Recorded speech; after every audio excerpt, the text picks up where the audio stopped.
Right, okay, well, here we go with my first commentary stories in open world games. Let's do it. But first, let's not talk about stories in open world games. Let's talk about how I made stories in open world games. Basically, and how I made the channel in the first place. I probably won't go into absolutely actually, maybe I will go into everything right now. I don't really know what everything entails, but basically, back in say 2012, I I won't go into too many details. I was in a bit of a rough patch in my life, and I started. I was mainly just looking for an extra hobby, and I love games, and it was sort of a pipe dream of mine to one day maybe get into video game development. So I'm just leaning more into the microphone to get into video game writing, and it always just seemed like a pipe dream to me. But I just sort of thought, well, if I never try, then I definitely won't do it. So I was in university at the time, and I started applying to voluntary websites, and at the time it was a great deal, at least by my reckoning. I was writing, I was keeping myself busy. I got the occasional free game to review, which allowed me to increase my review skills. At the time, I convinced myself I was also getting exposure, which is I'll get to that in a minute. But so yeah, at the time I was just sort of like, great, sign me up, let's do it. But as time went by, basically, once I left university a couple of years later, I started getting a little bit more uh, impatient with the whole thing. Like, I was sort of hoping that by the time I got out of uni, something would have happened with it if it was going to happen, because I was starting to get into it. I was enjoying myself. And so I started. Actually, no, that'll be a lie. Right, for a while, I just kept on doing it because I figured either I'm doing this and getting exposure, or I'm just doing a similar thing with less resources, less games, free games to work with, and doing it on a blog for free. And I just want to say right now, exposure, that's a bunch of bull crap, okay? Unless you're working for Giant Bomb or something where personalities are more important. If you're writing for just some website, you're just doing them favors, and you're just not getting much out of it, to be perfectly honest. So anyway, after a bit, it finally came to a head. I was just sort of like, almost overnight, I was sort of like, what the hell am I doing? So I started sending them all messages. Most of them, actually some of them I'm not okay with, but the main one, I'm just avoiding names just now, but one of them I was just frankly like, is there any hope for me getting paid? And they were like, pretty much not. Never say never, but pretty much never. So I just sort of like, right, cool, peace, I'll catch you later. And I was done with that. And then I was just sort of thinking, okay, well, what now? I do still want to do this. And so I started putting thoughts into. I started thinking about it, but I never actually did anything. And I had 2 weeks coming off work because I was sort of working at the local supermarket, coming off in March, about a year ago, 2015. But at the time, I still wasn't planning to do anything. So I was getting in touch with my friend, and I was saying, like, hey, do you want to go on holiday? Do you want to go hill walking or something? And he said, no, no, I've already planned to go on holiday. I'm going abroad when that is. Sorry about that. I would have come out otherwise, but whatever. And so then I found myself with just 2 weeks of absolutely nothing to do. So I sort of just went, right, you know what? Fuck it. Let's do it. Let's just, you only live once, sort of thing. So I did a bit of research. I got an Elgato.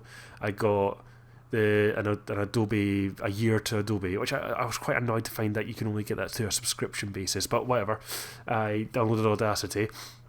I already had a microphone. It was the same microphone I'm still using, and I already had the makings of a script. I hadn't started it yet, but I knew I was going to write an article about open world stories and open world games. And so instead, I just turned it into a script for a video that you're watching right now. And so I got to it. I just started recording stuff, started writing stuff. It took me, I don't think it took me much more than a week. I think actually closer to 4 days it took me to do it from beginning to end. And so, yeah, we've been talking about this video, but I'm near the end of watching it here, and we've not actually talked about the video itself. Let's start with the beginning. This is what I like to call the beginning where Kevin didn't really know what to do. This is like, even in other videos, if you see me do this sort of the musical montage beginning, just a bunch of 4 or 5 clips of different games and a bit of music put over the top so you don't get bored, then it's not terrible. It's just really uninspired. I didn't know at the time I was being rather uninspired. You'll notice in my last few videos I make more of a conscious effort to avoid this sort of thing.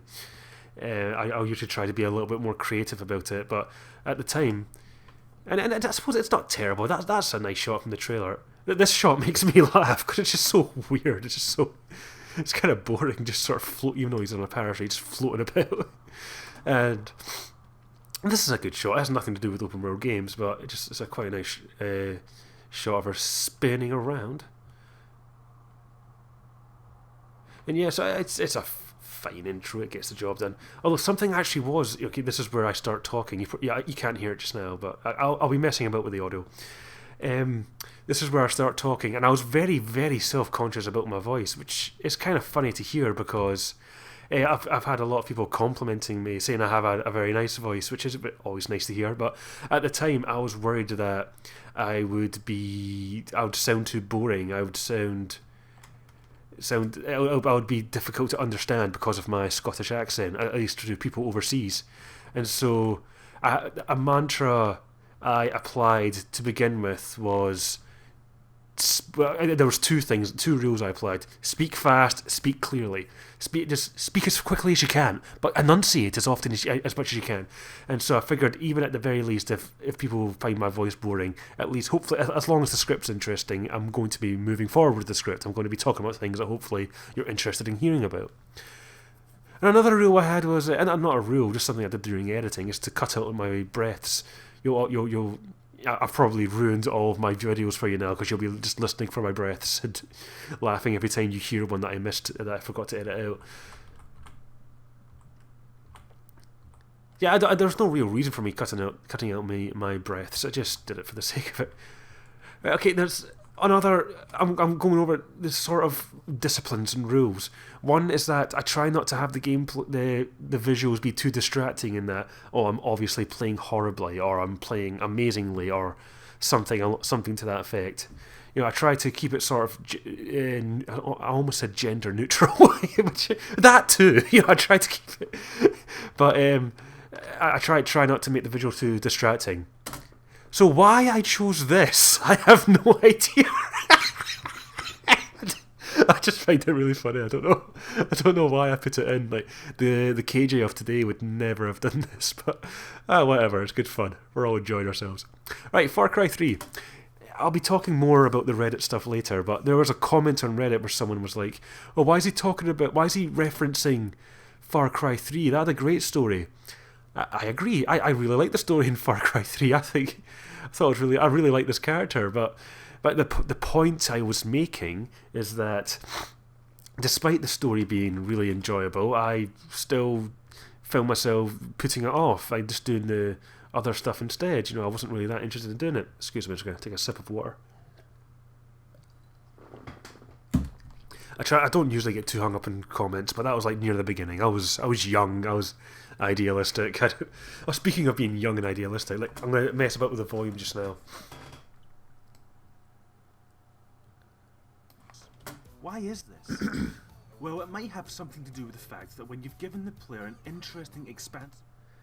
There's something about the way I say that just sort of makes me laugh.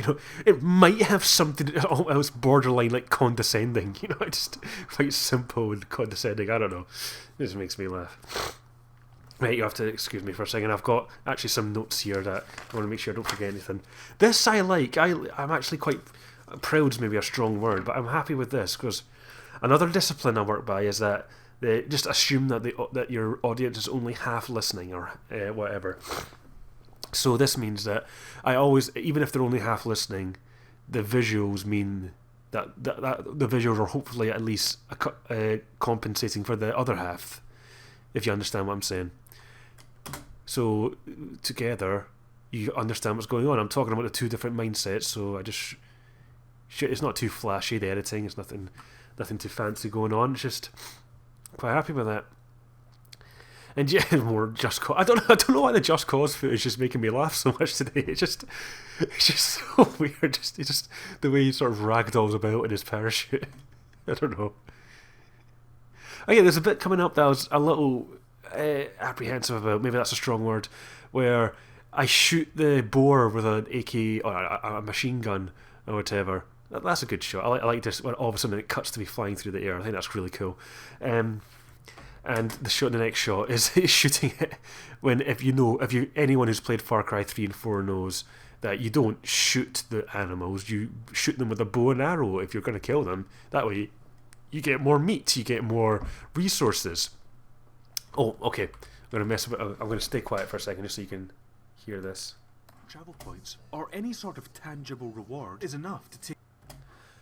Right, that was the second of two. Actually, I forgot to show you the first one. There were I had my first edit done. I recorded everything. Whilst I was editing it, however, I noticed that there was at least 2 parts where the voice, it didn't quite work. You either couldn't hear what I was saying, or I needed to clarify something a bit more. And the first one is here. Free roaming games, but there does seem to be a shared sentiment, especially recently, that returning to the story and that's painfully obvious, isn't it? There seems to be I can't remember. It's actually I can't hear it just now for reasons I'll get, hardware reasons. It's annoying. But there does seem to be a growing sentiment. That's what I said. It's so clearly recorded in later. And the other one is the tangible reward, the one I showed you a bit ago. Those 2 had to be re-recorded. And I can't remember how the second. I think they both stand out, at least to me. There it is. But the first one stands out so much. My next video, the Swapper, is also bad for that. I like this. It's just not too flashy. I also just think it looks quite nice, quite minimalistic. I wish that that's them both rather unaltered, but the one on the right is done in widescreen because, of course, it's a cutscene. So they don't quite match, which sort of sticks out to me. But whatever. I could have fidgeted with that, but I didn't. What's the point? It doesn't matter. You get it. But still, I think that's quite cool. Gets the point across. Oh, and I'll stay quiet again for a second. And the thing I want you to listen to just now is the music. Is there a way to improve this aspect of the game whilst using the same tools as this one? I say yes. To do so, I'm so sorry, I thought I could just fit in a drink of water. You'll notice that the music really kicks into gear there. Like it builds up and then goes into its chorus or whatever.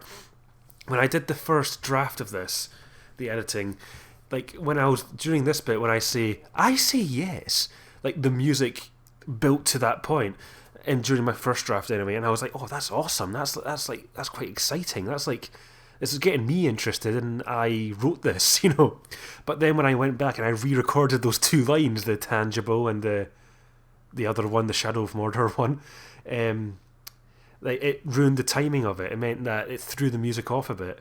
And thinking about it now, I could have maybe fixed that by re-editing the music a bit. But at the time, I spent about half an hour trying to re-edit the first 2 minutes of this video just so I could regain the awesomeness of that. But after a while, I just sort of gave up. I just let it go.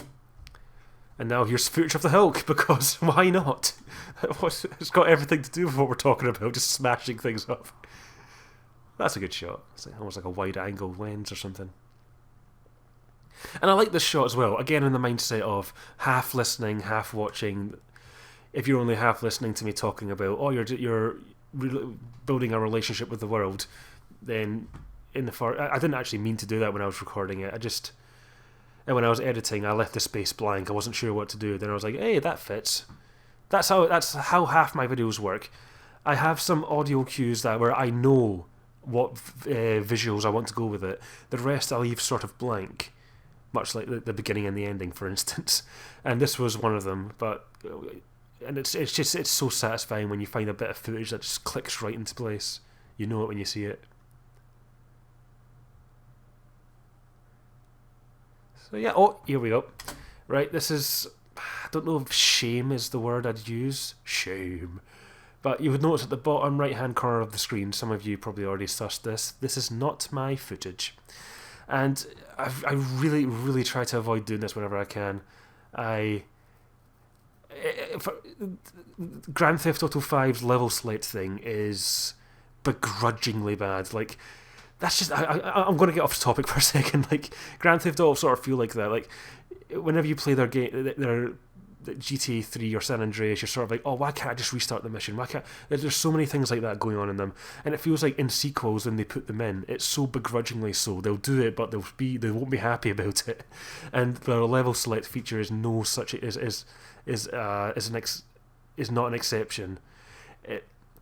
This is not a mission I was doing. This is a free roaming bit. This is when you're preparing for a bank robbery, so you have to get a car or whatever and drop it off at a secret location and call someone to let them know where it is. And I couldn't do a level select thing for it because, like I said, it's not a level. So I was faced with a choice. It took me 20 minutes to find this on YouTube. Either I spend 2 minutes downloading it and then put it in, or I spend 20 hours trying to find it myself. I start a new game and I try to find it, and I chose the dark side, I'm afraid to say. I try to give as much credit as due when it comes to crediting where I got videos from, but I didn't want to spend 20 hours doing this. I just wanted to do it. So if that ruins my credibility, so be it, I'm afraid. Sorry. Oh, here we go. The waypoint. Some people... There's a comment. One of the very first comments I ever received actually was someone who liked my video but sort of said like, oh yeah, but to people, if you want to appeal to a wider audience, like my approach to open worlds wouldn't really work. And I was sort of like, I live in a fairy tale dream world where people care more about artistic integrity than any of that money stuff, and people found it funny, whatever. But if you make YouTube videos yourself, you'll be. It's always funny whenever people try to. If you leave a comment, people will use that as an excuse to try and get a direct line to you. It's like people use that just to try and jump in and be like, yeah, well, what you said, but the waypoints, like you made a mistake when talking about the waypoints. I mean, I'll talk more about the waypoints in a minute, but it just makes me funny. If you make videos, every single comment that goes on, I get the same notification from it. I always get the bell icon that goes off. Doesn't matter whether it's replying to a comment that I made or a new comment on a new video. It's all the same, and it's just funny how people think that doing like posting replies to you is somehow a direct line to God. I did not just call myself God. I didn't do that. That's so lame. Oh, did I miss it? Oh no! Oh, I just pressed the wrong button. There, that's what I was looking for. I didn't miss it. This is the second bit of footage that I took from YouTube, from Morrowind. If I was to do this now, I probably would have just bought the game and do that. It wouldn't have taken long. So yeah, that's me just cleansing my sins. Right, this is the part I was wanting to tell you about, the waypoints. Like this, one of the comments was saying, "Oh, but you're still following waypoints. Like you say you don't like waypoints, but then you set a waypoint." I was like, world of it's almost as if they don't watch the video. It's like I explain right here. I won't mess with the volume because the visuals are showing it. I'm showing why it's different. I usually don't let comments get to me like that, and this one didn't get to me, but it was near the beginning, and I was young, and I think I just mentioned it, but I was reading everything. I was going over it all, and so yeah, whatever. Sometimes comments are silly, and as long as you're. And if I don't mind constructive criticism, I also like laughing at comments that are silly. Right, this part I sort of say, oh, this is the best part of the game. And possibly, sure, but it's maybe not as satisfying as I described it as. I missed the part I was looking for. Come on, there.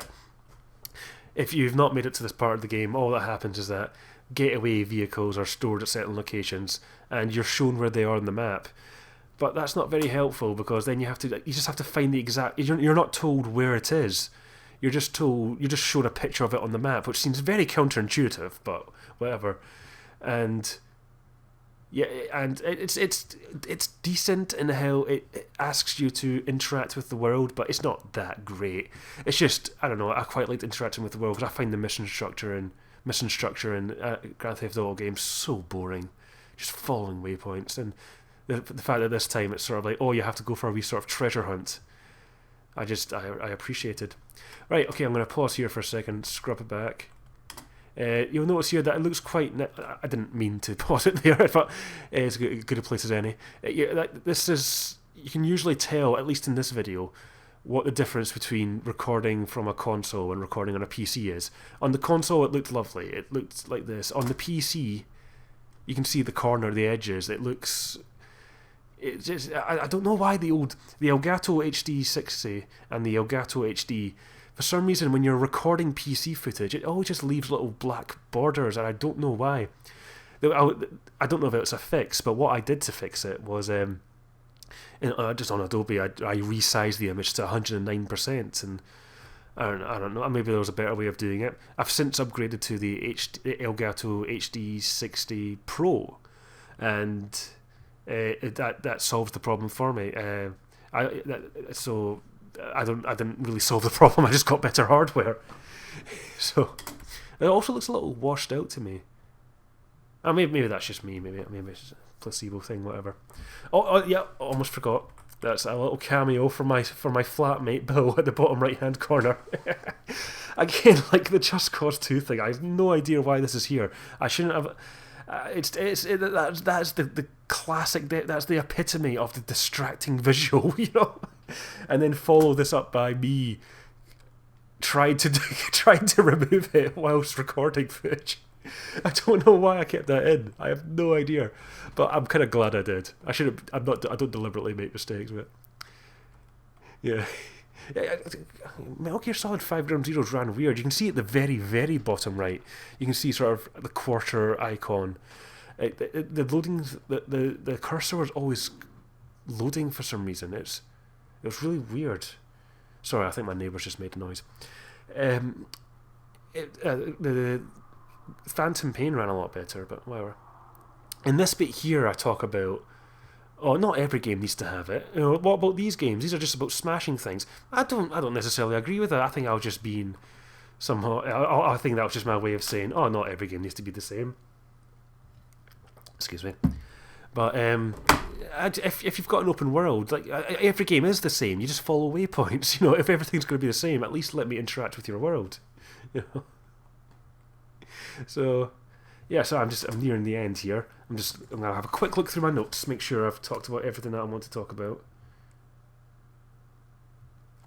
I think that's about everything. Yeah, I do, and also I just want to say I like this ending. I didn't have this ending at first. I went back and re-recorded it. I came up with the idea that I should go back and actually just have me flying into the city in Grand Theft Auto. And yeah, and actually one more thing I did want to talk about is nothing to actually do here. I just reminded back just so I can do this. A game I did play recently that is fantastic from this approach. Just like from this using initiative and all that such is Firewatch. It's a terrific game. I'm going to be doing a video. That's actually what my next video, as of this recording, is going to be about. Not about the open world factor, but it's just how you have a map and you have a little icon telling you where you are, but you're not told how to get to the place you're going to. You just the person on the radio is, but you're not given a wee breadcrumb trail. You're not like the Fable 2 magical breadcrumb trail. You're not given that to follow.